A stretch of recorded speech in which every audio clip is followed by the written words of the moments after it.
conèixer ja fa uns anys, uns quants anyets, la Gemma Amorós, que és la que ara és la meva professora i ens dirigeix cada final d'any i això. I em va agafar molt el coquet i el tenia tot el tema del teatre i vaig dir, bueno, doncs tu, fem això. I li vaig preguntar a la Gemma, on dones classes de teatre? I em va dir, doncs mira, ho dono aquí a les IGACs, que estem aquí Sants, i vaig dir, home, doncs fantàstic. I em va dir, tinc un grup d'adults, que a ella li agrada molt tenir aquest grup d'adults, disfruta molt, i vaig dir, doncs m'apuntaré. I des d'aleshores portem uns quants anyets venint aquí. Què és el que em motiva a venir aquí? Moltes coses. L'amor pel teatre, la passió pel teatre, per la vinculació amb la Gemma, la relació amb els companys, el muntatge de cada any de final de curs. Bé, és com una rutina, és una vàlvula d'escapament de tot el dia a dia.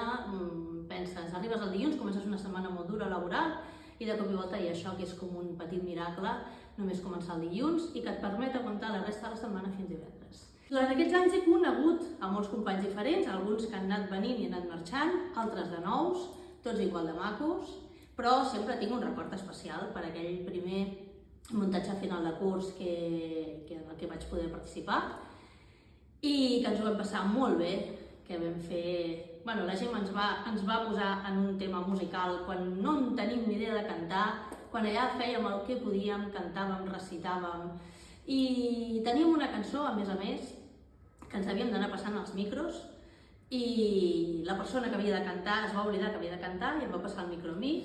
Llavors em vaig trobar amb un company passant-me el micro i vaig haver de dir, val, i vaig repetir la mateixa frase que havia fet abans cantant una mica diferent i clar, després em va venir dient la gent, però què has dit? I dic, el que he pogut.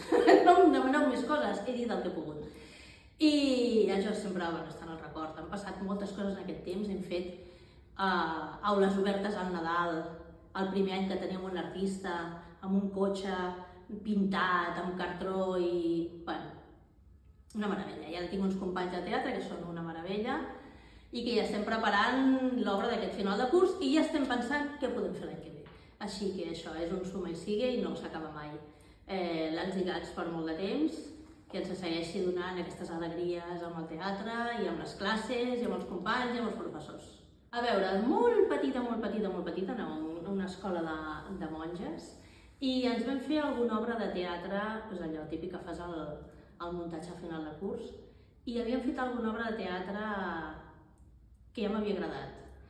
Sempre m'ha agradat molt el teatre, però des d'aleshores que estava de petita a l'escola fins que vaig entrar aquí, la veritat és que no n'havia fet.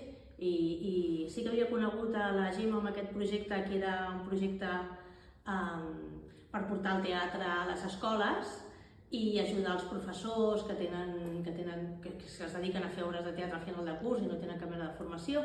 I allà vaig tenir més contacte amb gent del món del teatre, professionals que donaven classes, i ja va ser com vaig dir, hem de tornar a recuperar això.